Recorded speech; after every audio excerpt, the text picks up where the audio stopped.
Hey, before the break, we started looking at a couple things with layers and malls, and it's definitely something you're going to want to play around with, getting used to it. It's a way to categorize and group things. There's another way. Somebody asked about earlier today. You might as well go ahead and look at that real quick. If we went to group stuff. So if we go to the node tab on anything, they may be our rocks and our trees. We put them on different layers, but they're all set up. Both of those are the hard things we can't walk through.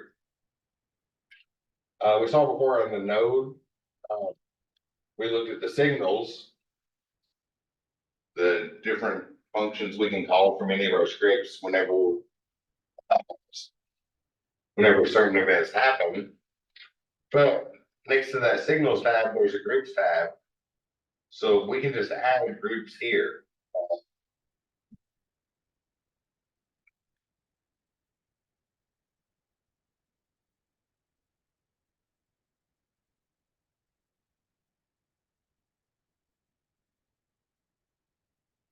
So if we create a couple groups, solid things, and solid and soft. That sounds good. So now we have a couple of groups that we could categorize all things into. And under solid things, the rock is in the solid. Probably don't want it in the soft group. I put them in the wrong spot. I'm gonna delete out of this because I was not typing that where I thought I was. Let me delete those because those are subgroups in the and just the rock object. Let's come back over to the world and make solid and soft groups here. There we go. So we have a couple groups where we can add things to. You're currently selecting the player. I think it'll be okay. Let me see. Oh, it did put it on the. Well, oh, you got. It's noticing everything because we have all the different grasses and stuff. So, the player, let's take that out of there. So here's all the nodes that we have access to. Here's all the nodes that are part of this group. You just want to select a few of them. So like, I guess we have to do it in layers, sections, don't we? Well, really just the top object. So the grass.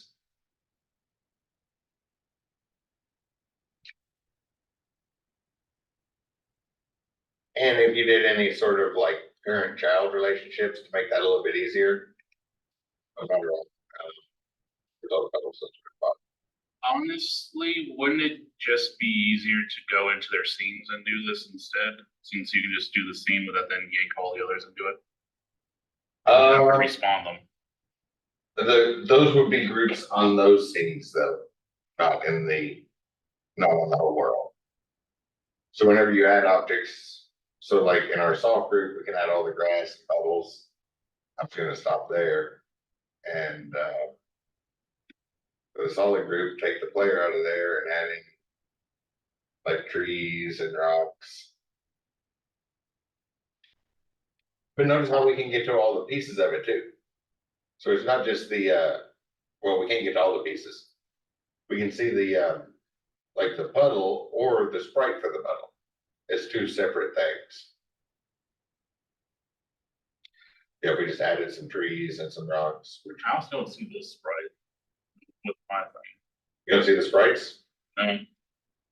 It's just the. I wonder if it's because I have them under the other new things. It says trees, tree, trees, it's tree two, and it's just the the 2D static thing. Possibly. Sprites. We just want the static one. I see all the sprites and that scene look very familiar to me. And you can do searches and kind of filter them down, all that stuff. This gives us a group, and then we can refer to the solid group in the script. It's a really easy method to pull up.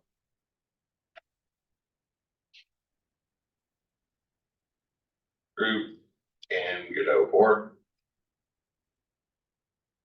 And again, groups go with the object you created on. So you could have a solid and soft groups on every different object, but it's a little, but all we can see is the parts of that particular scene. So usually it's something we would do at the top level scene, and then we can interact with the group all at once. So if there's a whole bunch of mobs in the scene, we can say, put together a group, and I was looking for function names here.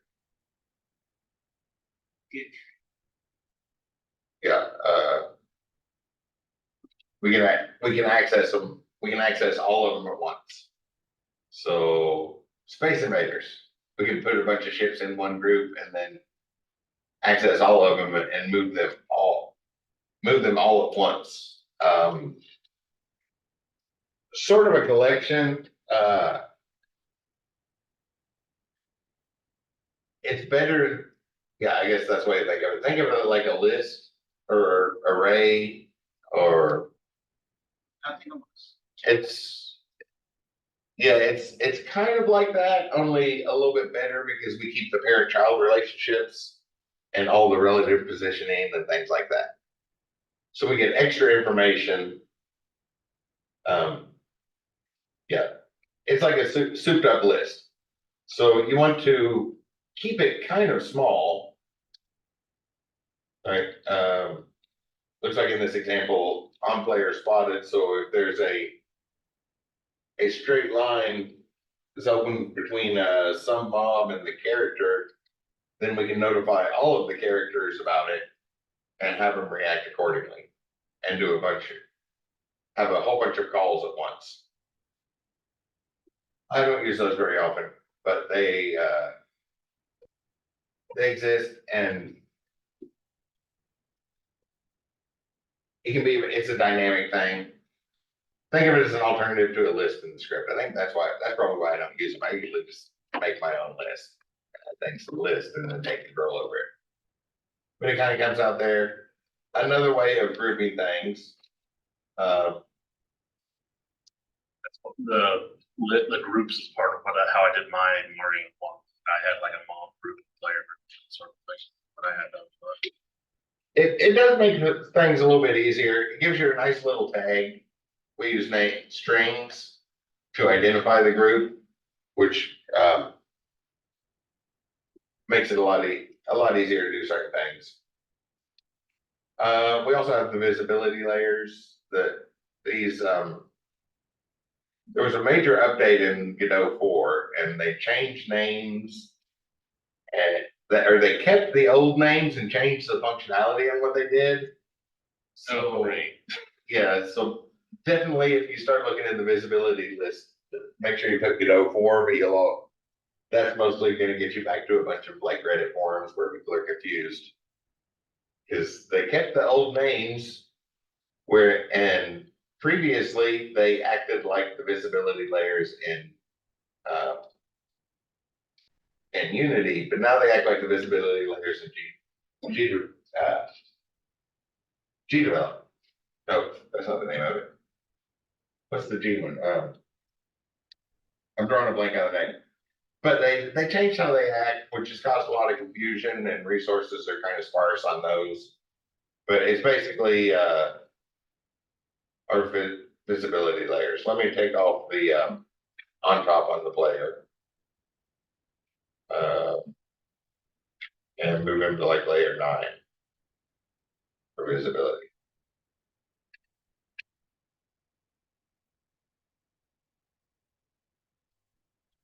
So it's going behind things, running into them. Previously, that would indicate, the higher number was in front of things. Let me try changing it this way. Oh, and now it's the lower number on top. Now it does something entirely different. Oh, right. So now it's still, it doesn't change. What the heck does it do? Odd stuff, it, let me pull up the description. Cause that's what I'm used to, that's what Unity does, that's what most game engines do. That Visibility layer. Yeah, so. like If you notice, I searched it this morning and we get forum after forum after forum of people being confused, asking what happened and what do they do? And none of the forums really have questions, really have answers to them. It doesn't even really get down to the docs. Apparently they created a new thing called ranges, but I've never used that one myself. Yeah, scroll all the way through here and there's like not really like you said before, anything in the documentation about it. They kept the old name, so. like you said before that some of these, like when we've gone through this, that like some of these are, you see it, you're like, oh, like you know, logically as you're looking at, you can kind of like think. It's like visibility layer. Okay, which one's visible where, or something like, or what layer, or you know, stuff like. Nope. Yeah, that's what it used to be. That's what most of our game engines do. That's why I'm gonna talk about the old one. Most of our game engines do that. That's something weird in Godot 4 that there doesn't seem to be a good explanation, and the forums are so full of questions about it and discussions about it. People trying to figure out what it is that Google doesn't even put the link to the docs on the first page or something. Description does it? But in most of our game engines, the layer would be the lower number is further behind. Higher numbers are closer to the layer. Reading this description, is it saying that this is how it looks to whatever your camera is? Is it saying your viewport? It's rendered. So that's the old description. Oh, How it looks to your right layer 9 is closer to your camera than. so But it doesn't do that anymore, and they changed it and then didn't update any of the descriptions. Wait, so yeah, so that's why it's all forum stuff. So the 9 is like Z index on like. either that or it just completely glitched. Yeah, it's like a Z index. But yeah, positive Yeah, numbers or are- somebody broke something and they're like, Yeah, I think it's that somebody broke something and they haven't got it fixed yet. Hopefully that's it, because especially with the sort of reaction everybody's having, hopefully it's that something glitched. Yeah, I think it needs to be, it requires like both of them. So we move it to like 4, because there's mask and layers. So doing both of them works.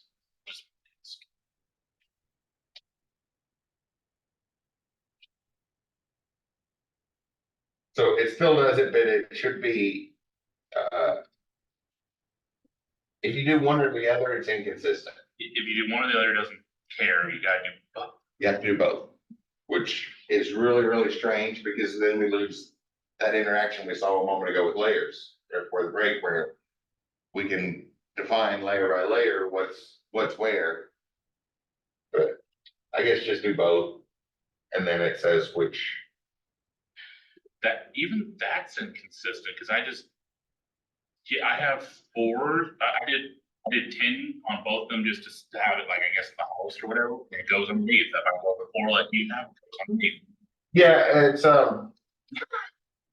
it's acting weird. So that function, yeah, skip that function and now there'll probably be lots of information in forums when they go to fix it. But in most of our game engines, the thing called visibility layers is like the Z index. Its layers get closer and closer and closer. And I would assume the light mask would be what levels light sources actually touch on. Yeah. What light levels it on, basically. Yeah.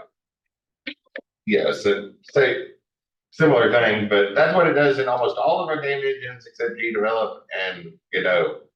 And it worked strange since they went to Godot 4. So, and most give it a try.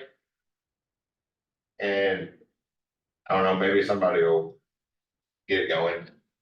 I'm not sure at all what's going on with that. So you would think, I if would refer to what most of our other game engines do with it. you would think if it were a glitch, they would have had an official response of, yes, this is a glitch, we're trying to fix their way. You know, like you'd figure, There might be, it's just buried too deep behind all those Reddit questions. maybe. Time. The area 3D was not able to detect like character bodies for one of my projects, and had to give every single like character, which was just a player, an enemy, and then a bunch of projectiles. Area 2Ds, yeah, area 3Ds, so that some other area 3D can detect the object. That was like Godot. Yeah, there's probably, it's just the interaction between things. Sometimes there's a piece missing that you might not realize it has to be on every single one. Oh, I Which might be what's going on with those layer masks. It seems like a glitch. checked on those. Everything was fine. It just wasn't detecting it. So I just had You probably put the collision on the wrong thing, actually. to, For a second there, I thought they were. I seriously like checked, make sure each collision mask and layer is correct on each thing. Oh, I was gonna say, if you don't put it on the parent, like, put it on the collision shape, we still have a collision tab. And it can get off. I'm talking about like the character body collisions. Right, not the collision shape itself. Oh, and signals.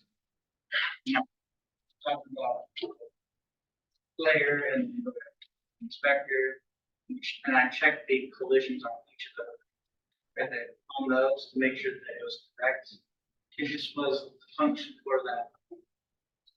And for the area 3D, it just wasn't working at the time. And I looked up and it was just the same issue. They just had to create a, Oh, they have, yeah, I think that one has been fixed. Okay, so. 30 minutes left, so that's good, fine. So, characters wandering around. We can interact with things, we can make something happen. For a quick example, something you haven't seen yet, that's gonna be very important, is probably some audio. That's usually something we want going on in our game. Audio is, Yes, so it's really easy. It's just like any of our other nodes.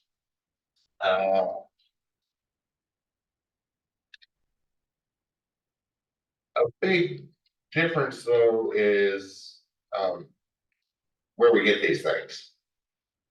Unless you just really, really like making sound effects, which a lot of people do, there are lots and lots of free ones online.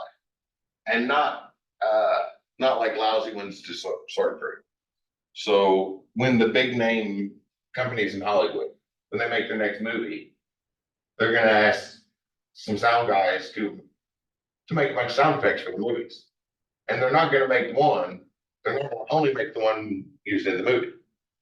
So usually it's really, really common that those sound effects that were made for movies and TV shows in Hollywood, and same thing with other big game things, they're gonna take lots and lots of different ones, so they don't wanna go into what, don't want their sounds going to waste.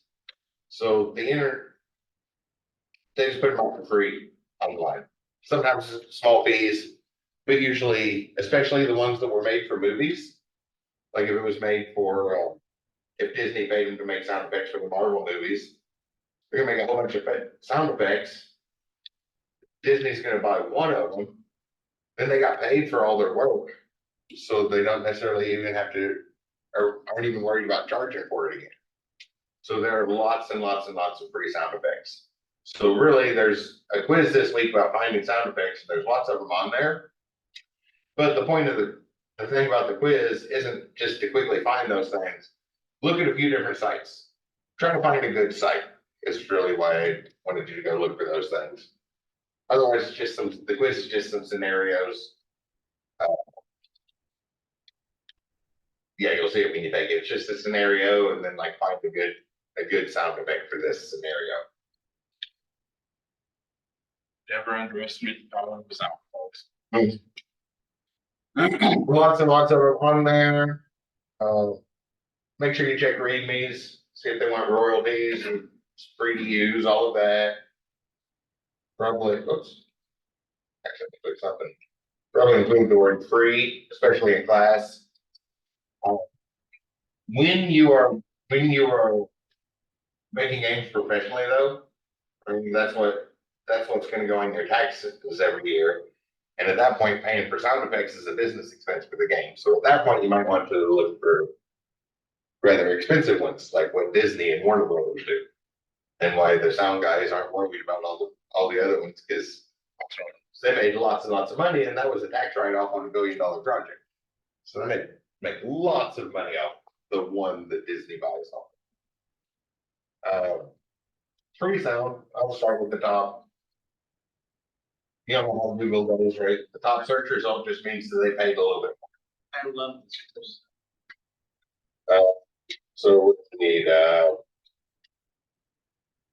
think something was something is,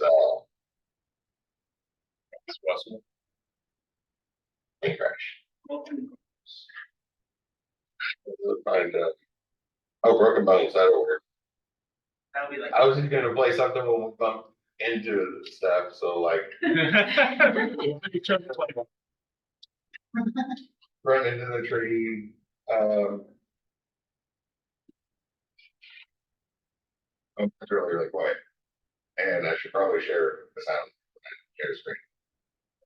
To choose some licensing. Uh, where'd the share sound button go? There goes share sound.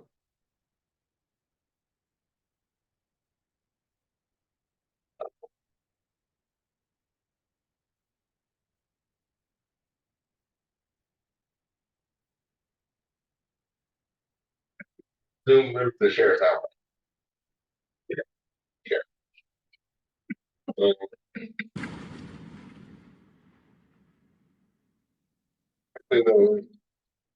Hello. That'd be a good time for running into the tree or tree.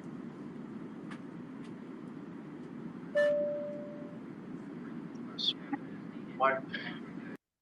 Yeah, sometimes you'll want to look around for a little while, and then once you find one, just download it. I'll use this big structure collision heard from inside. But then I download.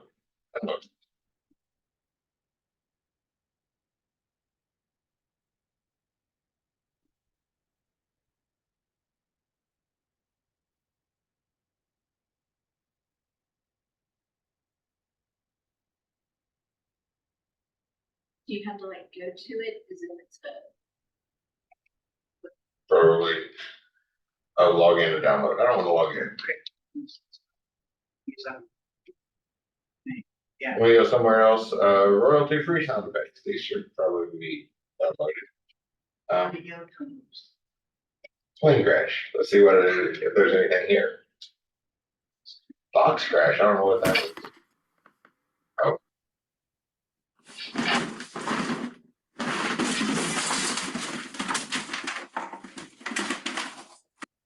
Sounds like a good sound effect for running into the tree, so I'll hit the download button. I think this one, yeah, this one just download. It's a big long name. I'm gonna rename that, make it easier to work with.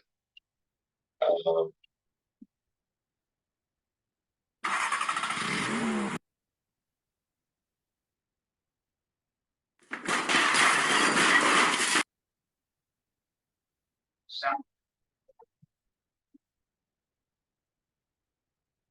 Do it under shattered.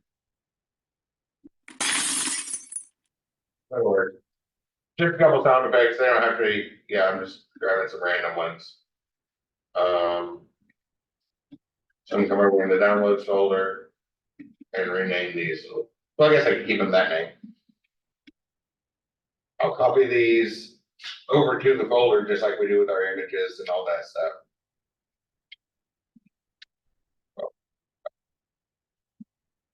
Yeah. I'll copy them right there, and then they should import as soon as we get there. You can also drag him over. There's a couple ways to get him in the project. There's a button somewhere that is import and then you browse through your folders. Lots of ways to get things in, but then once we have that, we just need the node that would play it. So I'll put that on the rock. So I'll come over to the rock object and add a node to this. So if we search for audio, listener and player, so the names aren't really, they're not subtle, right? We want to play the sound effect, obviously we want the player, not the listener. So I guess listener would be like if you have a mob listening for the character rustling the dress, maybe. Would that be like what that would be?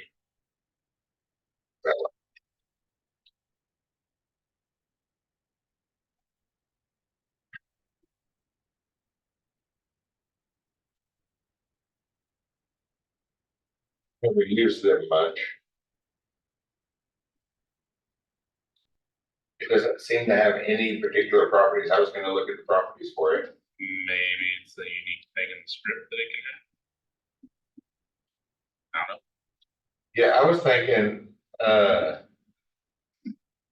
think like voice command things, but I've had it Or to that. the game tree and enabled. Using the current, this will override the location sounds. Are heard from. it will override location sounds. overrides, the location sounds are heard from. Only one audio listener today can be current. So it spreads it out evenly. So instead of, it makes like background music so that it's not located. I've never used it. Me neither. I was just wondering if it was like the thing, make it so that you're like, when I saw that, my first thought was, oh, is that like, you can make a mob hear the sound like the player makes them doing something so that they go, oh, you know, It could be that. yeah. Oh, audio players. Yeah, I've only ever used audio players, so. That was my first thought when I saw it. Well, once we get that node added, you'll see there's one of the things there, so stream. What do we want to stream? Well, one of our sounds. We're going into we'll play that sound. This is like mixing board volume, so 0 is all the way up. 0, it doesn't go, not like your radio at home where the knob goes from 0 to 11 or something. 0's the top, and then we back it off of that. Or, So you can go even further yeah, beyond. like a mixing board 0, so 0 is almost full volume right before it starts distorting. So you usually want to go negative with the volume. Adjust the pitch, playing autoplay right at the start of the game. When pressed, inset a curve for the location attenuation. So, if you kind of picture that curve, it fades off very quick. It gets suddenly quiet and then fades off very slowly. Versus if I turn the curve this way, it stays loud for a long time and then fades out very quickly at the end. So you adjust how it's going to fade out versus what's built into the sound. Bunch of settings there. The big thing is it's a way to work on it. It's background music. You probably put it on the world and hit autoplay to true. I'm gonna guess that. Yeah, so I'm gonna give this rename that because that's the one we want to use in our script. So I'm gonna go to the player tab. I guess I didn't necessarily have to do that. Go to script tab. And then keep the rock there and bring in a reference to that sound from the rock.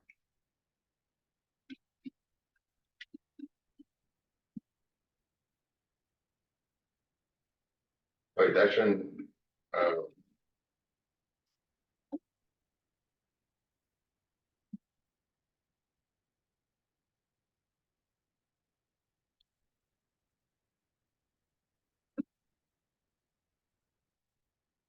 That wasn't dragging like I was expecting. Let me.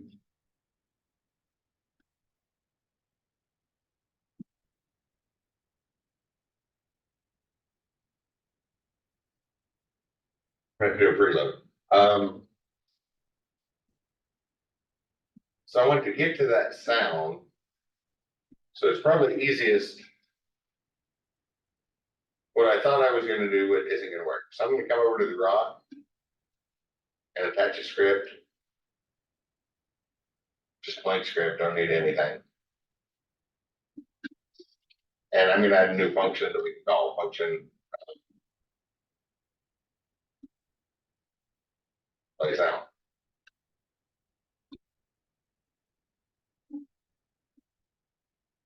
Something we can call, and then from here, I'll make a reference to the sound.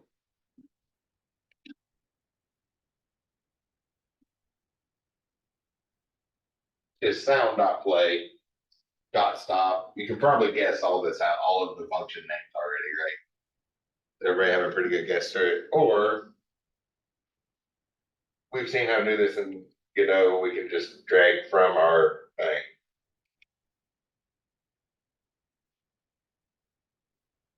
Going to the volume, we can just drag that over into our script and see what the name's called. Or right click on the pitch scale, copy the property pad, and have sound dot the pitch scale and adjust those numbers. But you can probably guess what most of them are. They're the obvious audio ones. So I'm going to add to the rock. Whoops. Last part of my name tag. The little magnet that holds it on. So I'm going to add this function here. And then we can make that happen on a collision with the rock. So we go back to the player object in the. Yeah.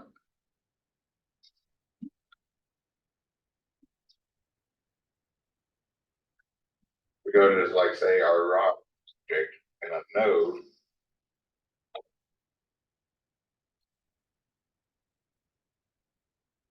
Do like get new. Oh, well, notice we have a new function we can do when the audio's finished. What we can say? Like get new. Whatever. Like sound outplay. Yeah. So what we have to do is create a reference to our rock, which is what's called a preload class. Actually, I'll describe it with the collision. That's probably easier. Do we need to have like an area collision? We use the area, but we should get the collision, or let's add a raycast in. Raycast is probably the easier way to do this. So our rocks, because that was the other thing we haven't seen yet anyway. So our rocks are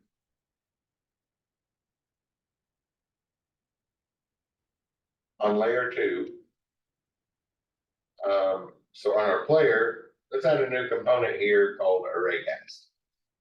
This is a better way to check for things than just checking the collision. This is actually the best way to. So start searching for Ray and then do ArrayCast 2D. And if I zoom out a little, see that blue arrow going down? That's the raycast. Think of it as like a laser pointer.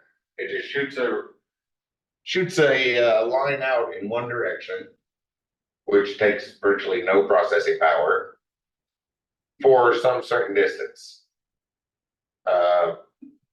And with that raycast collection, notice that we have a collision mask here. So if we want to look for rocks, we just have that raycast only looking for a rock in that one direction. Actually, we probably want to do several ray casts, right? Go in each direction, but I'll just leave one out of the bottom for now. Probably doesn't need to go nearly so long. So.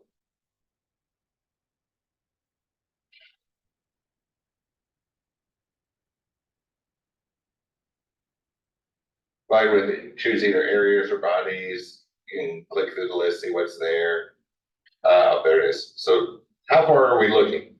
So laser pointer shooting off in some direction. 32.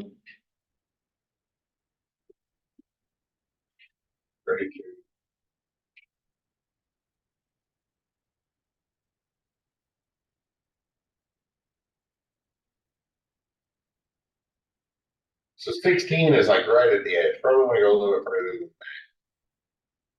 Oh, it's 34 by 34. 17 would be right at the edge. So we go like 23. Because we're looking just a little bit past that bottom edge. And unlike the rectangle, notice it's just one point. We don't need 4 points like a rectangle to get a whole collision area. And it's only going to interact with rocks. If we go to nodes, So it will only trigger when on the tip of that arrow, not on the full arrow. just on the tip of it. If something gets in the way, so if it was like, if it went way down here, we would detect something right here, right at the edge. So we could go way past. But when it's just right here, it has to, anywhere along the arrow. Yeah, I guess I should say that. It'll detect anywhere along the arrow, but we don't want to detect it if we're very far away. We only want to do that when we're close by. And for that thing you asked about, I would usually use a raycast to see if a enemy is within range where they would hear it. Kind of a really long ray, but something like that's how I would do it. Different ways to do it. Problem is the ray is rigid where it is, so like it's facing that way, and that's it. Unless you turn it with code, right? Yeah, but it's really easy to turn from the code. Because all we need, well, we're getting ready to refer to in the script, but notice the target position has an X and a Y. So you mean like a radar? Well, Yeah. couple ways to do it. Guess you could do something like that. It's a ray, so there's a transform, so just change your rotation. Every frame of the game, increase by 1 degree until you get back to 360. So you got a radar. Hey. Or change the X and Y positions, so like look down for 5 frames, and then for the next 5 frames, look in the positive X, then the negative Y, then the negative X, and back around, and just alter it. So it's not hard. Yeah, so we're gonna have it, and then we can see it's just dot target position dot X, dot ray dot target position dot Y. Does that sound familiar to things you've seen in the script before? I wanted to finish in 10 minutes, so I don't know if we'll do that, or ray dot rotation plus equals 1, and then it's just looping around constantly. Every frame of the game is looking a different direction. So hopefully if you get close enough to something, you'll see it. Might be another way to do it. Something to play around with. Try that, see which one it works. Or you could put 4 different rays in and do the same thing in each one. Because then you could also define it, because we need it in the script now. So go back to the script, our player script.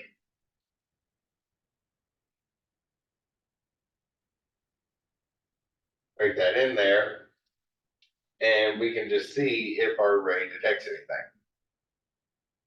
So every pass through the game. I'm somewhere in sleep. Right. If ray dot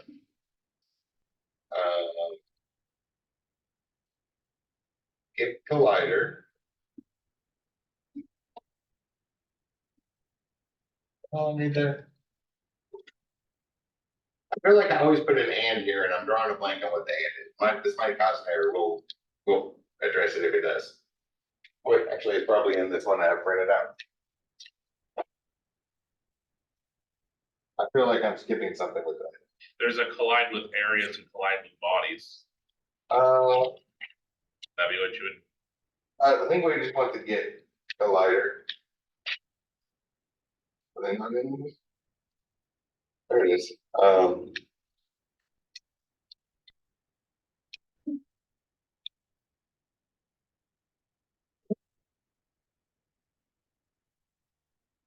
Yeah, I did something really complicated. Not that one. It feels like I do so, usually have an and. Drawing a blank on what the and is. But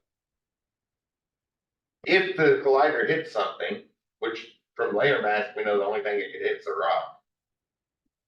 Then, we can get an instance of that rock. What do we want to do? We haven't seen preload yet, have we? So there's no preload in this. But the one I heard.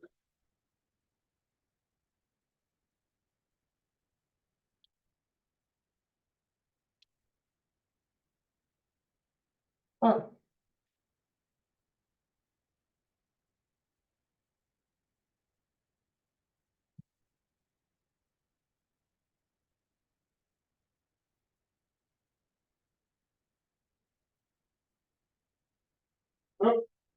None of the examples that I actually prepared have it, so we need a variable called rock class. I'll do the walrus operator, and we call the preload function, and then ask for one of our scenes. Has everybody seen object-oriented programming at some point? Yeah. This is how we get our class in. So this gets our instance to the class. Hence the name I gave it there. That's the thing. Right, preload, the preload function, you can see the predictor text only is looking at the files we have in our program. So I'll load in that rock scene. And then later, when that collision happens, if our collider hits something, the only thing it can hit is a rock. We can say,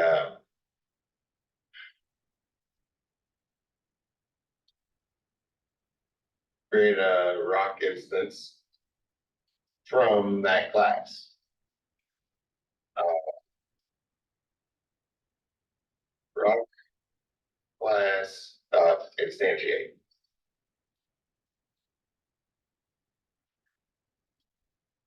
So we'll create an instance from that class, and then from that, we display that sound. Right, over in the rock script. So we have a rock dot sound. And then there's a dot play. We can do rock dot play sound. That's probably, I think that's what I was planning a moment ago. Rock dot play sound. So that's how we get a reference to one of our other game objects. Can you scroll up to see the thing at the top? Yes. Or we also get rid of all this stuff as a comments, because that's just, whoops. Don't want to delete the function. Eating up a bunch of space unnecessarily.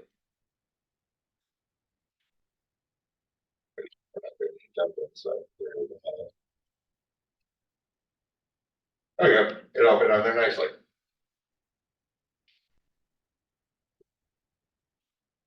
One other thing we have to do here.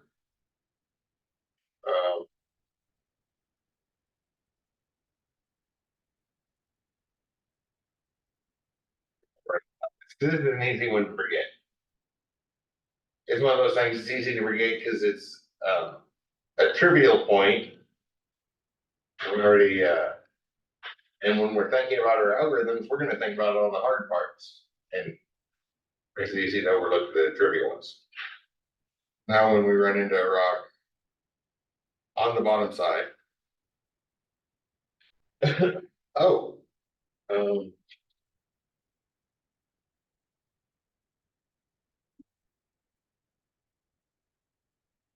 Oh. somehow you misspelled the sound. I guess maybe while you were in there, you accidentally typed some stuff. Yeah, I thought, I just, Have you ever Try tried that? cause I was holding the S key whenever I ran into the rock. So I was wondering if the bugger did. Non-existent function. Invalid, no, non-existent function, play. And NIR.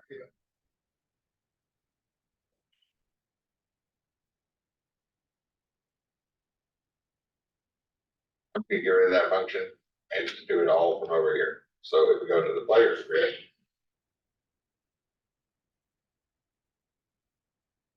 Click on that function. Rock dot sound, which we should have a sound. Dot. That was our audio player, right?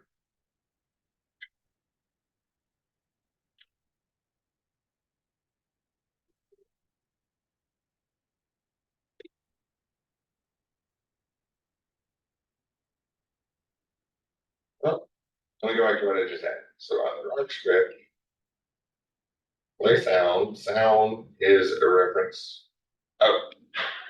We don't have a type. We need to be explicitly say that's an audio player type. Or else it's not gonna be able to figure out what the play method is.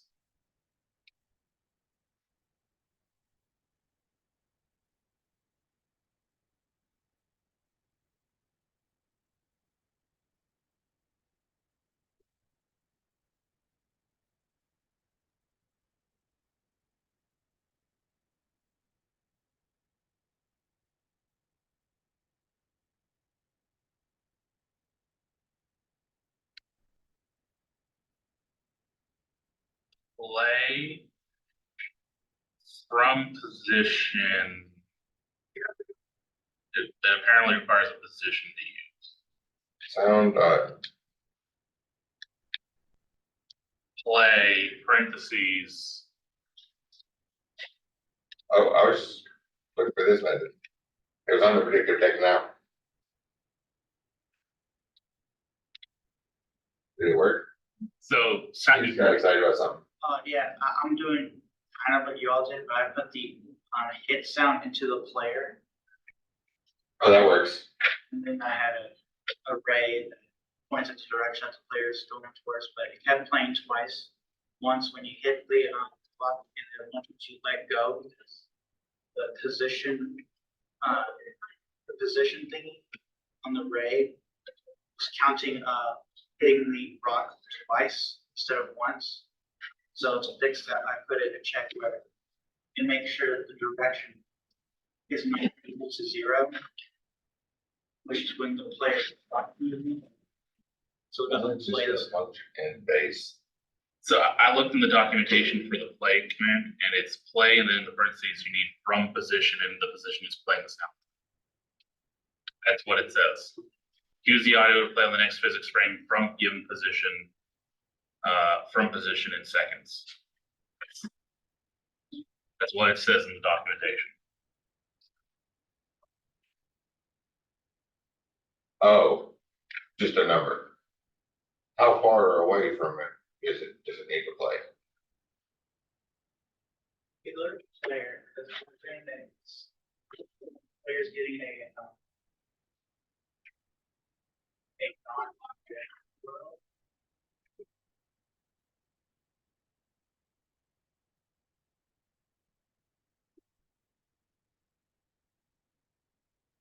Well, it didn't explode that time.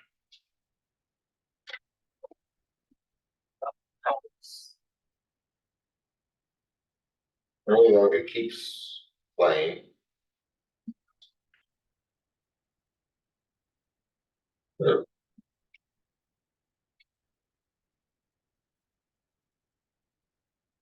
Why? Yes.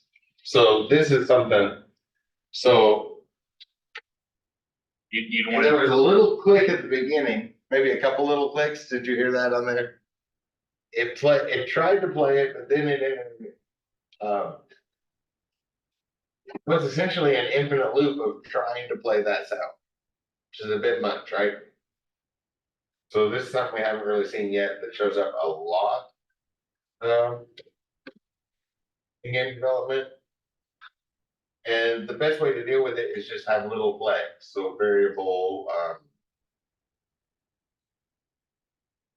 hearing, that's a good name. It's gonna be a Boolean equal to maybe can hear. So we can hear the sound, and we'll set that to true to begin with.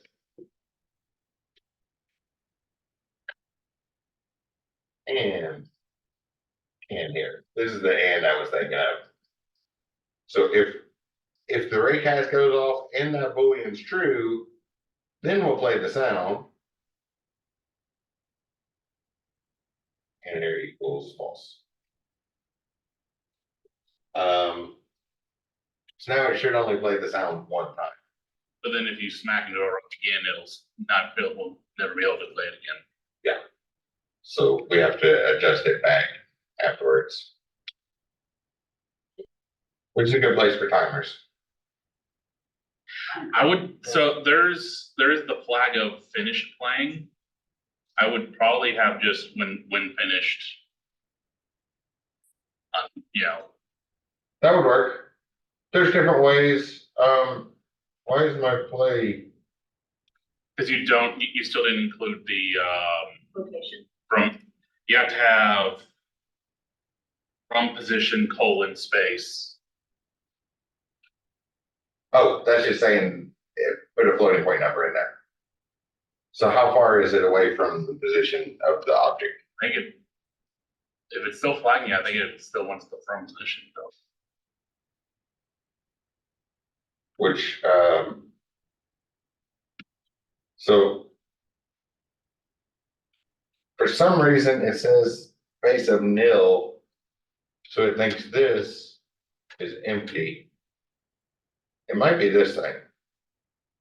So we created an instance of the rock.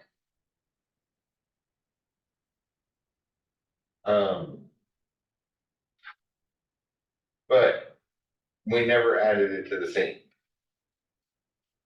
So whenever we create something like the hierarchy over here in the world, we have to add it to the hierarchy so that it actually exists. Oops. Let's see if this does it.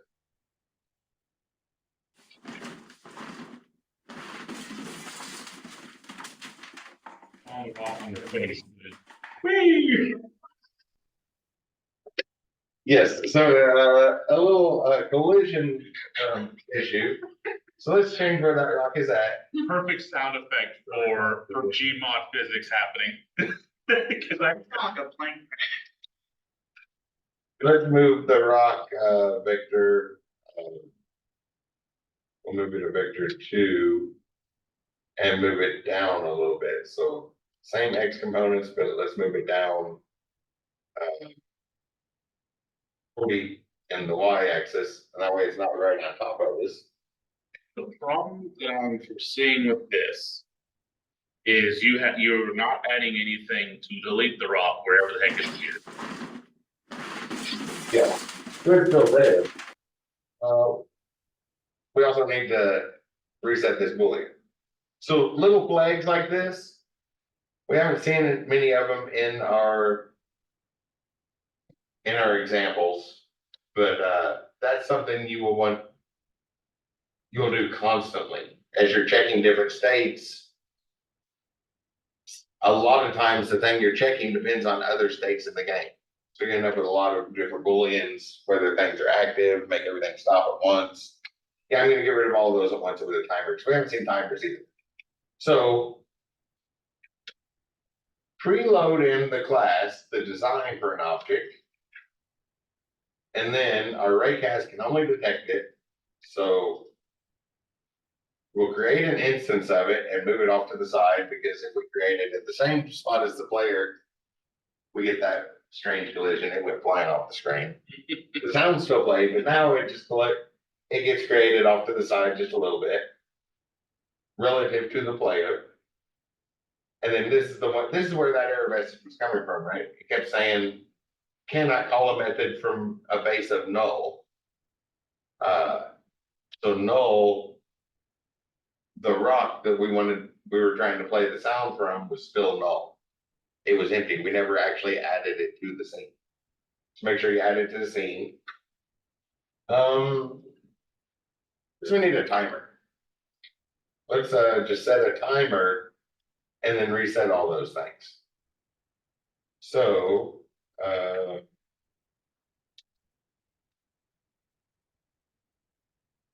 always like to create timers with variable scope. Rock timer. The timer type, but then we say timer .2. We haven't seen that syntax either, so that'll give us a new timer.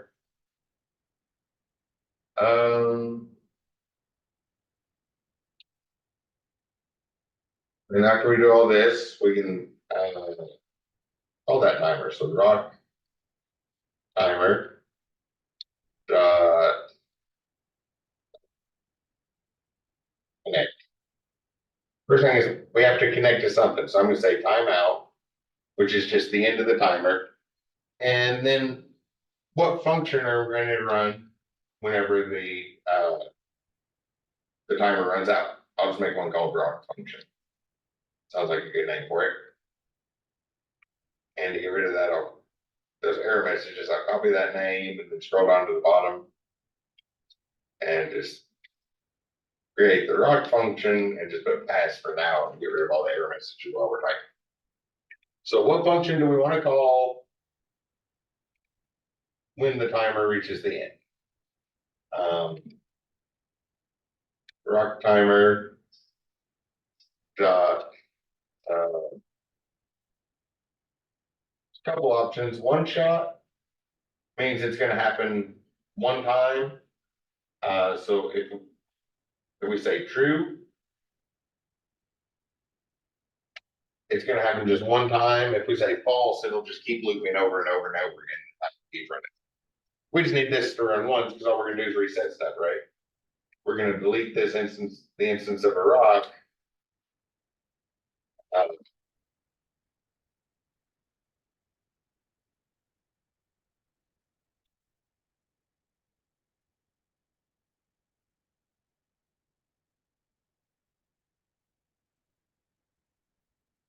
Yeah, deleting the instance of the rock's going to be actually tricky, but we'll come back into that.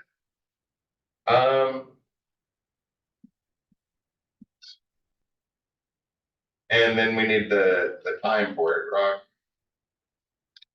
timer dot wait time equals something in seconds. So what? That was a long sound effect. So 3 seconds, probably a good amount of time before resetting it. I'll say 3 seconds. Then we can just start it. Rock timer dot start. Then it'll count down 3 seconds, and when it's done, it's going to call this rock function, which we have to delete the rock. We saw this briefly before. Do you remember seeing this syntax? It's a syntax for lambda functions. So that we can pass this in. What was it like? Oh, so they're always called lambda functions. You may have seen that in a class with Python. We actually type out the word lambda. It means wait. Otherwise, the computer will run this function as soon as it sees parentheses. So we turn it into a lambda function means wait until the event. So wait until this timeout, and then it'll be able to pass that parameter in. So when it passes it in, we need a rock parameter down here. So we can say Q free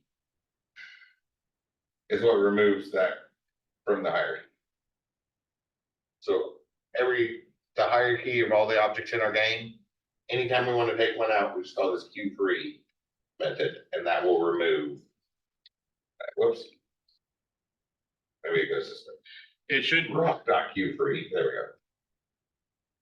So each particular one, we have to say whatever it is, .Q3, and that will remove that from the hierarchy. Then we need to set our variable back, right? Anybody remember what I called that? I'll scroll up and look for it. Can't hear. Oops. the prop, I'm sorry, I see an issue with that, because when the thing goes and creates a rock, it's going to throw a new rock into the hierarchy, which will not be named rock. Oh, that's the only one named rock, as far as the script cares. The thing it creates, okay. As far as the script cares, that's the only one called rock. And then that's why we need to pass it to the other function, because otherwise it would just be a local variable. And it's gonna stick around afterwards. We could do Q3 heat rock.Q3 here, but I wanted to talk about the other stuff, because that's something that'd be more useful. So that logic bounces around quite a bit. Does that make sense? Let's see if I can clean this up a little. So all we do is call Q3 and reset our variable.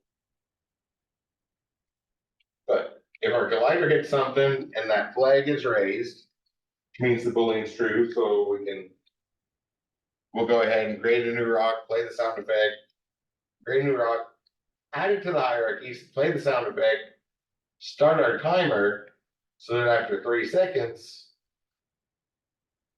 we'll pass that reference to the rock we created over to the other function where we'll delete it and reset our boolean.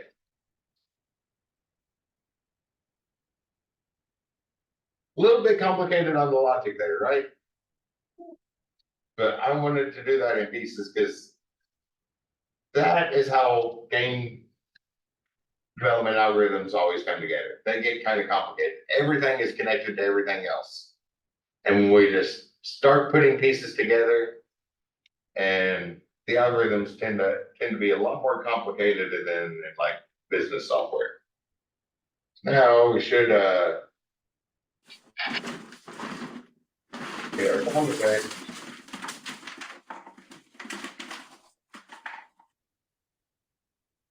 And it didn't get rid of the rock. You get to carry it to you. It also didn't reset itself. We can't trigger. Yeah, why didn't it reset?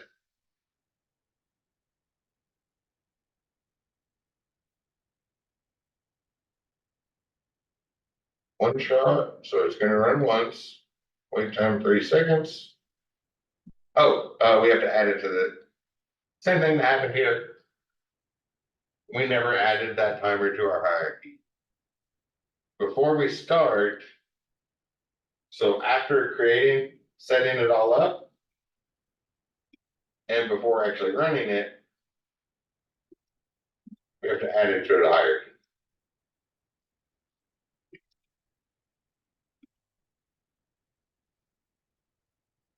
You also would need, think to release it, don't you? Since it's a one shot, it will automatically release itself.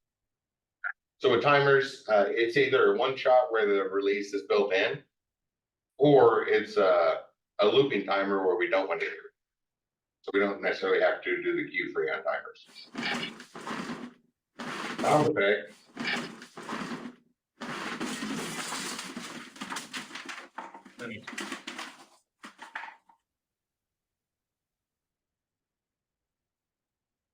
Oh, we didn't like that line. Non-existent function Q, okay.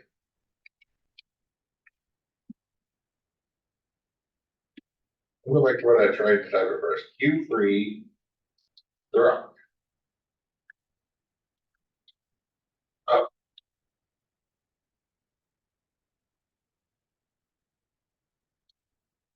Zero, but received 1. Okay, I'm gonna take this out of here and just go back up here. I was trying to do a couple things with the timer. It's really not necessary because we can just make that disappear after we run the function. After we start our timer.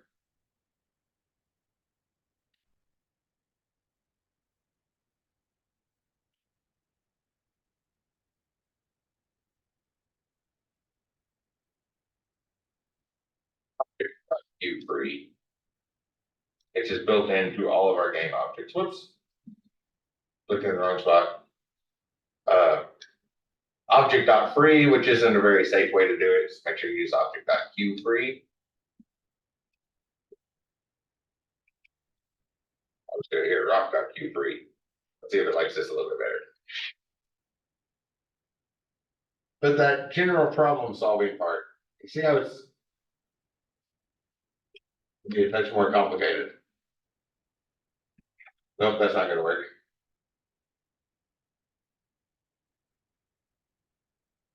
It spawns and deletes at the same moment. Yes, Yeah. yeah, within the same frames, I guess it never has the opportunity to see them. Function, rock function, can pass in reference to the rock.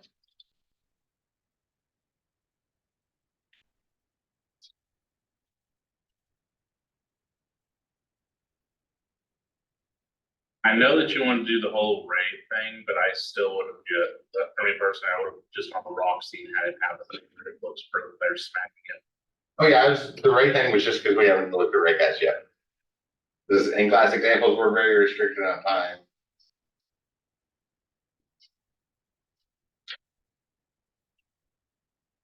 Does it say that that's null when it gets down here?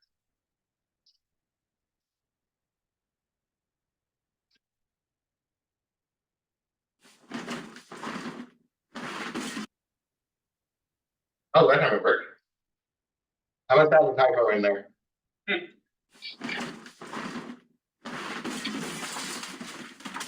That kind of did. Also, the first time way faster than 3 seconds, so I don't know what the heck happened with that one. Oh. I'm getting so distracted. Is wait time in seconds?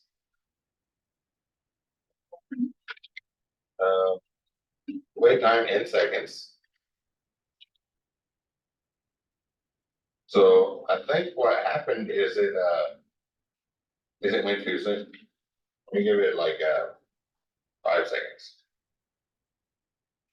The second time it finished and I was still touching the thing again, and then the reference got confused.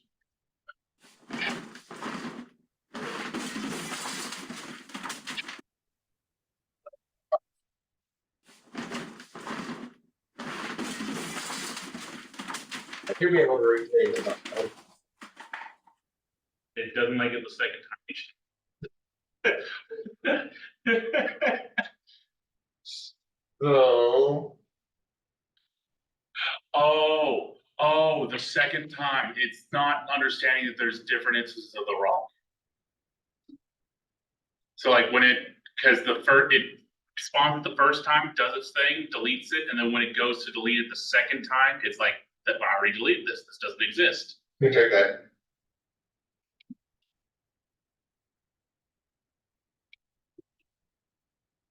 That's probably what's happening. Can you give it a try? I was just again looking at the components. As far as the community, as far as the phone bit, things that don't exist.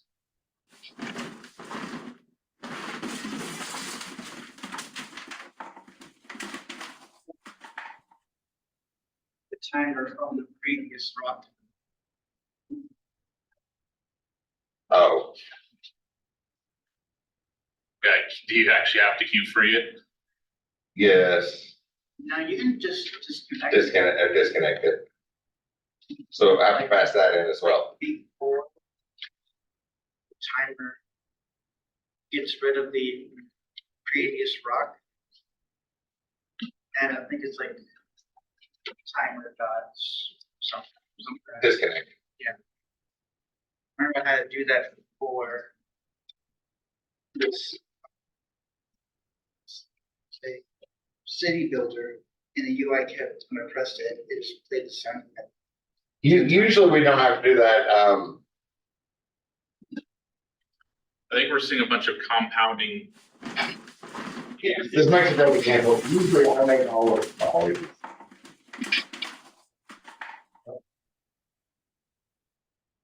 function disconnect and base timer expected 2 arguments.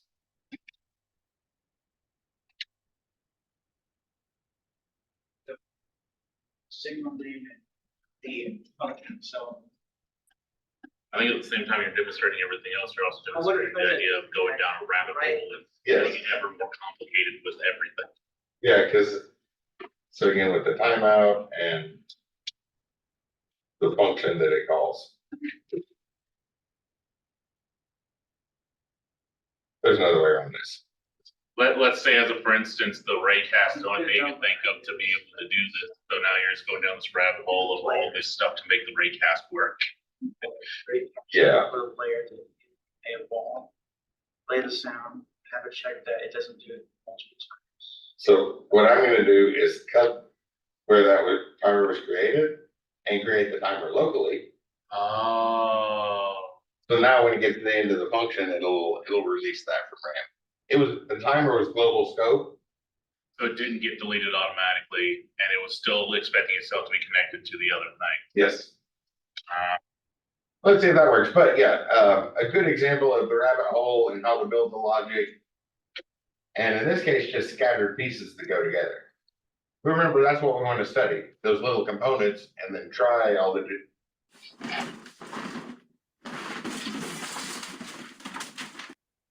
Finish, I said, try different ways you can put those together. Let's see if that fixed it.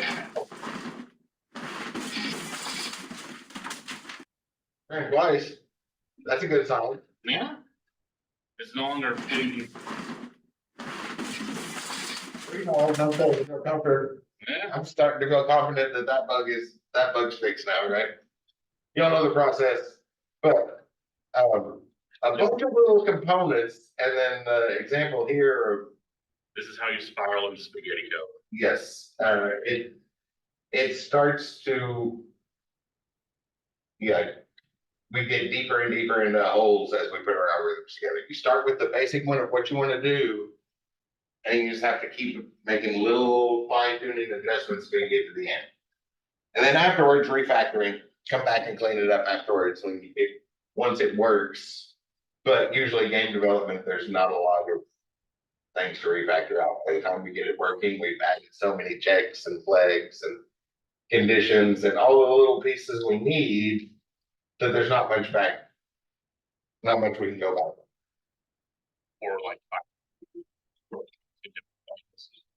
all that culminated together to it working, and no one person has any idea how it all goes together. Yes, because they're usually made in teams. Games are usually made with teams.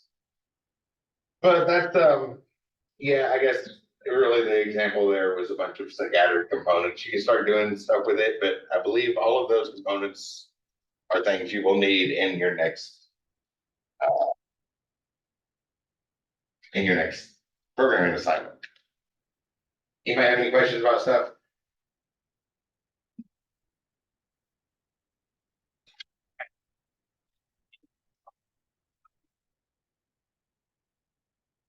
There's all, yeah, it's references just like, should be the same reference. I used like some trickery, which was using different tile map layers just to get the tiles that I wanted.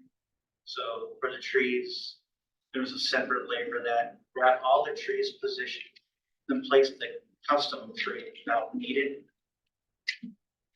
And then that was. There's a couple ways to do it.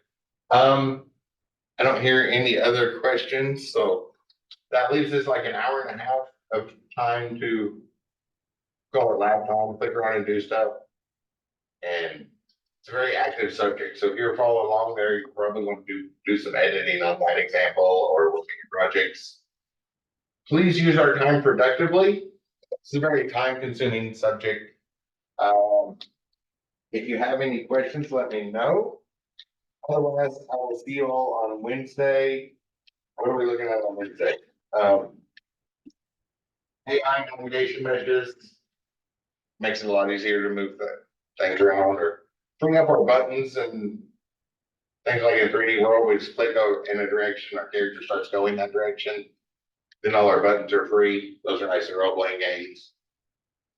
Or for NPCs and mobs, it has been player control if we have an AI to move instead of writing a whole bunch of if-else statements ourselves. So we'll look at the navigation measures on this side, and all right, y'all have a great day. So, real quick, this is